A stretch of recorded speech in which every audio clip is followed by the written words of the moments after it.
Imagine sitting at your kitchen table on a Thursday morning in Melbourne. No alarm, no meeting, no boss. Just a notification on your phone telling you another dividend just landed in your account while you were sleeping. That is not a fantasy reserved for the ultra wealthy. That is a system you can build.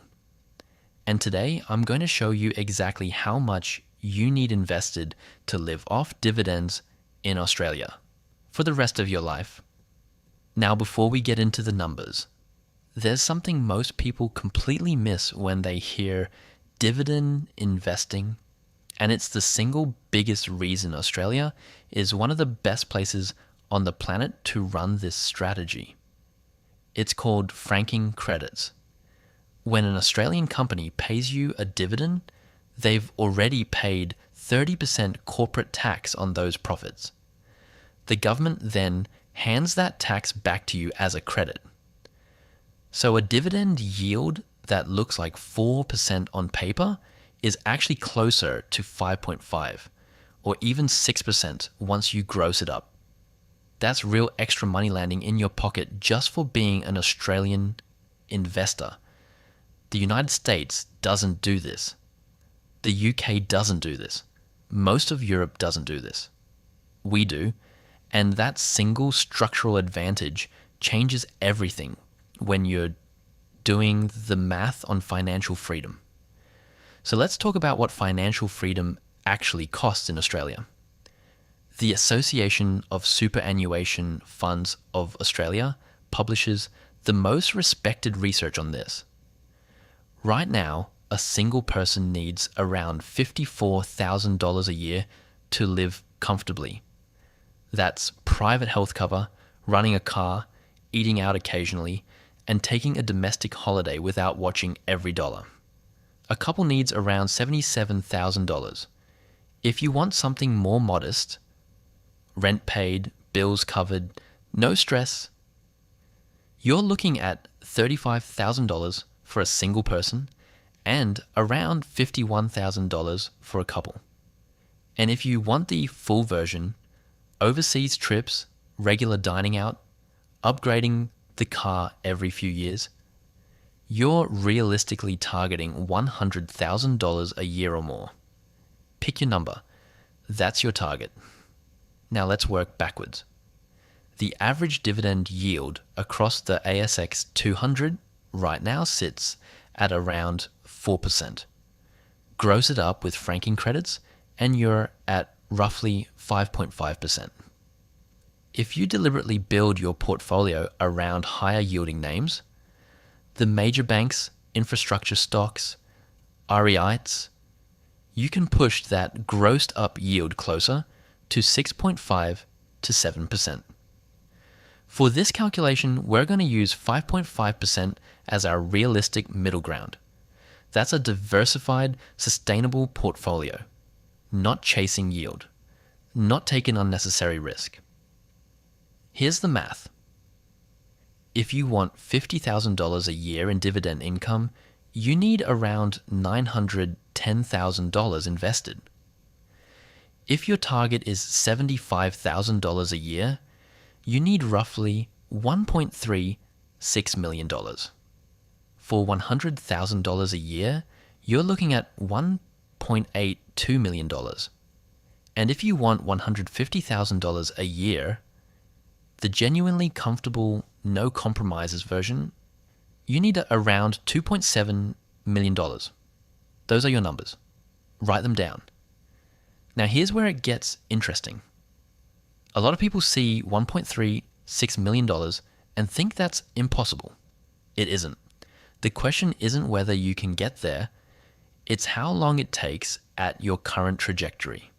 If you're putting $1,500 a month into a diversified Australian share portfolio averaging 8% total return, which is well under the ASX long run average, you reach $900,000 in roughly 19 years. Increase that to $2,000 a month, and you're there in around 17 years. Start in your late 20s and you're done before 50. That's not luck. That's just numbers doing what numbers do when you leave them alone long enough. But hold on. There's a piece most people skip straight past.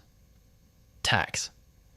Even with franking credits, dividend income isn't completely free from the taxman. The good news is the numbers are genuinely favourable for income investors in Australia. If dividends are your only income source, you can receive around $30,000 in fully franked dividends and pay close to zero net tax. The franking credits offset your entire tax bill at that level. Above that, your marginal rate starts to apply. But you're still ahead of what most salary earners pay on equivalent income. And if you're running part of your portfolio inside superannuation, the tax treatment gets even better. 15% on income during accumulation. 0 in pension phase. That's why so many Australians chasing dividend freedom run a dual portfolio. One inside super for long-term tax efficiency. One outside super for income they can access before they hit preservation age. Now let's talk about the mistake that destroys more dividend portfolios than anything else. Yield chasing. When you see a stock on the ASX paying 11 or 12%, it is almost never as good as it looks. Either the share price has collapsed because the business is in serious trouble, or the dividend is about to be cut and the market already knows it. That high yield is a warning signal, not a gift. The companies that have paid growing, reliable dividends for decades are the boring ones. Commonwealth, Bank, Westpac, Wesfarmers, Woolworths, Transu, APA Group. They don't make headlines. They just pay you quarter after quarter, year after year. And that reliability is exactly what a dividend freedom strategy is built on. If you're earlier in your journey and stock picking feels overwhelming, and honestly, even if it doesn't, Australian dividend ETFs do most of the heavy lifting for you. VAS gives you the entire ASX 300 with a yield around 3.5 to 4% plus franking. VHY tilts toward higher yielding companies and gets you closer to 5 to 6% before franking credits. INCM pays monthly, which a lot of income investors prefer for cash flow smoothness. A simple 2 ETF combination has outperformed the vast majority of individual stock pickers over any rolling 20-year period on the ASX, and you'll spend a lot less time stressing. Here's the part nobody wants to think about. Inflation. The $54,000 comfortable lifestyle figure today becomes roughly $72,000 in 10 years at 3% inflation. In 20 years, it's closer to $97,000. Your dividend income needs to grow with it, or you slowly fall behind. The reason this strategy still works long term is that quality Australian businesses grow their dividends. The major banks have increased dividends at roughly 4 to 5% per year on average over the past few decades. That's how a dividend portfolio keeps you financially free, not just at retirement, but 20 and 30 years into it.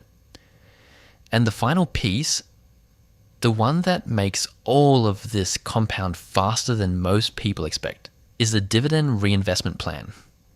While you're still in accumulation mode, instead of taking your dividend cash payouts, you reinvest every dollar straight back into more shares. Your shares generate dividends. Those dividends buy more shares. Those new shares generate more dividends. It compounds on itself. By the time you flip the switch from building to living off the income, your portfolio is producing significantly more than it would have if you'd been spending along the way. The snowball only gets heavy if you keep rolling it. So here's where we land. To live off dividends forever in Australia, you're realistically looking at somewhere between $900,000 and $1.8 to $2 million, depending on the lifestyle you want. You get there by investing consistently into quality dividend paying stocks and ETFs, letting franking credits do their job on your tax bill, avoiding the high yield traps, and giving the compounding process the time it needs to do what it does. The number isn't the hard part. The patience is. If this video helped you make sense of the path, hit the like button. It genuinely helps more Australians find this content. Subscribe if you're not already, and turn on notifications so you don't miss what's coming next. I'll see you there.